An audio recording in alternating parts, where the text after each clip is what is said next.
ஒரு இளம் பறவை தன் தாயோடையும் தன் உடன் பிறந்தவங்களோடையும் வாழ்ந்து வந்துட்டு இருந்துச்சு.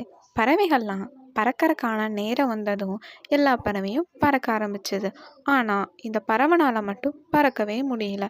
அதை நினச்சி ரொம்ப அழுதுகிட்டு ரொம்ப சோர்வடைஞ்சு போச்சு.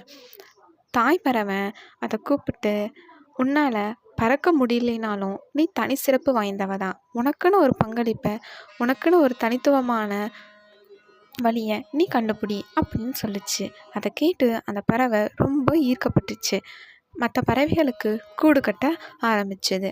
அவங்க வாழ்கிறதுக்கும் ஓய்வு எடுக்கிறதுக்கும் தன் குஞ்சுகளோட வளர்க்கிறதுக்கும் பாதுகாப்பான ஒரு இடத்த உருவாக்குச்சு.